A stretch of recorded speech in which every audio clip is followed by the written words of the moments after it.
Okay, hello everyone. My name is Dr. Easy T, music executive, Easy Concepts Global, Easy Global Ministry. We're here at the court.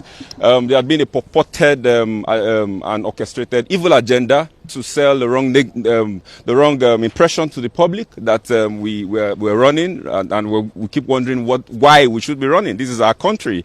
No notice was given to me. We didn't know anything about the notice. And I've been appearing. I was at the EFCC on the 10th of December precisely, and I waited for about 4 hours, and nobody attended to me.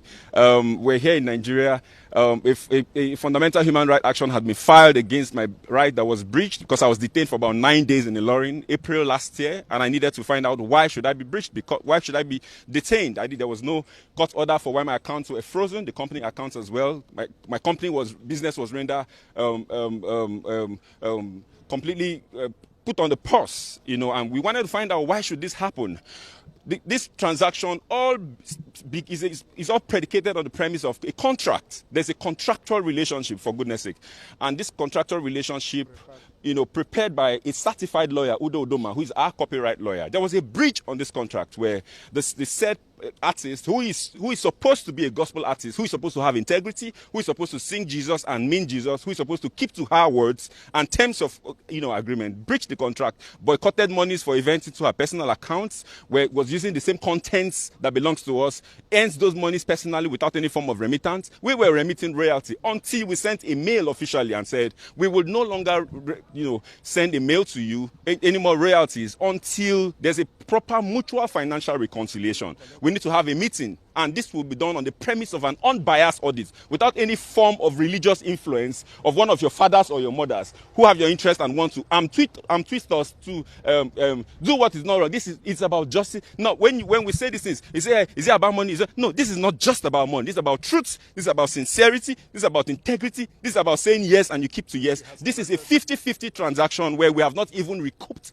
capital. By this I mean we're sharing 50-50 on gross, not on net, and that's a fair contract, for goodness sake. But when I got to the EFCC, I was told not to write my truth. I was told there's nothing about contract. All they just deal with is figures, and I should just write the monies that I'm owing. And I said we can't talk about monies without talking about what gave birth to money. The monies came as a result of the contract. This contract, monies was invested into the artist, and it generated this amount of money. And if there was money that was supposed to come to us and it wasn't coming, and we communicated, you cannot communicate and divert. You can't divert what you have communicated. And there's a mail to that effect. So how is this diversion? That's the question. The monies went into the right channels. By right channels, I mean the accounts that are known to the artist. There was no mail, regarding diversion of money. There was no resentment whatsoever with respect to how finances were going up until when this contract was breached. And we have every evidence to clear this. How then is this a criminal offense? This is a purported plan by a cartel of evil people who have the face and the mask of Christianity to destroy the system, to give an impression. I'm talking about someone who has earned over $1,500,000 from the same contract. How do you discredit what you have benefited from? The over $600,000 we're talking about is just for streams, not even for events. We have series of meetings where you went for, you didn't tell people you were going, you hid it because you didn't want us to know. That's not transparency, for goodness sake. There is no way on the surface of the earth that you hear a label taking 50 and giving the artist 50. And I mean, we paid rent for 5 years, you didn't pay a dime. You don't have a receipt. We gave you cars for all the period. We expended 100% expenditure on your career. This is unfair. This is not the right thing to do. We didn't go to court.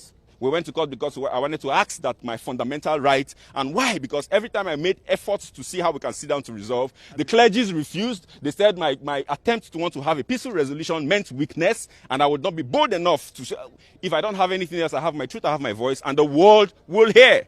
This is us at the courts here at Federal High Court. I was told that I ran away and I'm here. This is Dr. Iziti. We had also said the right thing to do is to go through an arbitration. When the audits collapsed because of the bias by the people who are supposed to handle it right, we now said, okay, let's explore what the contract provides, which is arbitration through the multi-law court, where this platform brings an independent auditor, either from ICANN, that is neutral and not affiliated to any of the parties, to look into the books. I will publish all our books to the world to see, and let her publish hers as well. Let there be transparency to the world, since we cannot settle it privately.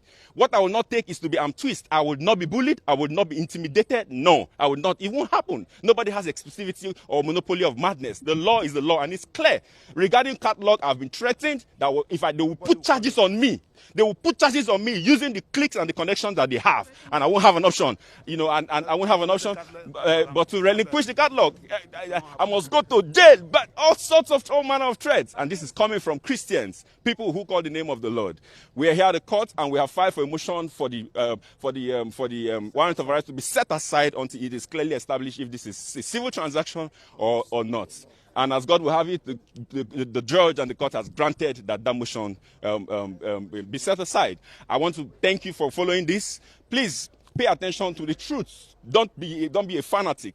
Don't say, oh, I love this person I hate. No, pay attention closely to the sequence of what this has happened. There are picture evidences, there are video evidences, there are contractual witnesses to this, and these people are alive. Let questions be asked. Don't be swayed by your love and emotions, the emotional connection you have to the people who sing. Don't be deceived by religiosity. No, a lot of times appearance is not reality. Pay attention to the nitty-gritty of this. This event is going to unveil and unravel a lot of evil that goes on within the gospel ecosystem. My name is Dr. Iziti, and I want to thank the members of press and the public for granting me here. On my left are part of members of my team, my legal department, and we have Barrister Isaac here, and we have Barrister Maxwell. Thank you so much, my lead counsel, Dr. Ubani San, Ife, and everyone who is a part of ensuring that this truth is cascaded to the world, and members of the public. Thank you so much. Please allow some follow-up questions. First is, you said you reeled out a number of things that you did for Mercy Chinwo. Is this exclusive to her? Sorry? You reeled out a number of things that you did for her. Yeah. In your press release, you said you made her, you said you gave her a flat apartment. Yes, please. Yes, please. Is this exclusive to Mercy Chinwo? Or with respect to her contract. So that's the contractual obligation. From our own end, we're supposed to provide all costs. It's a 360 deal, which means a recording and management contract. So we provided all costs: production costs, housing costs, video costs, mobility costs, and we have the receipts and evidence for all of this. Yes. So yeah. Is it exclusive to Mercy Chinwo? It is not exclusive to. It is exclusive to all the artists on the label. Okay. Yes, please. Herself and every other person that is part of this orchestrated conspiracy. So all other artists enjoy. They enjoyed it, yeah. Yes, please. Yes. 50-50 for every other artist. Yes, so it's a 50-50 for her, and then it's a 60-40 and 40-60 for some others, and then 50-50 for. But at the end of the day, the ratio is 50-50, yes, based on the agreements. Yeah. Okay, sir. And then you said you were in EFCC custody. Yes, please. You stressed that it's a civil dispute. Yes, please. But they said they are dealing with figures that I shouldn't talk about. They want you to acknowledge that I was. You owe her. Okay, So the reason I stayed 9 days in EFCC is because they said to me that if I do not write what I am told to write, I would remain in detention. So because I needed to be free, it's my very first time being in the police station. I want to challenge the public that you will not find my name traced to any law enforcement agent anywhere in the world. I've never visited the police station before. I am a credible Nigerian. I do business and straight. But then I was told that if I do not write, compelling me to write in the manner I was being told to write, that I was going to remain in their custody. And what do? And they transfer money from your account. What do? You have to follow somehow. So under duress, I did the things that I did, and then I agreed to transfer a certain amount of money, of course. Because the account was blocked, I didn't get a court order. Okay, $274,000 was made to be transferred to her.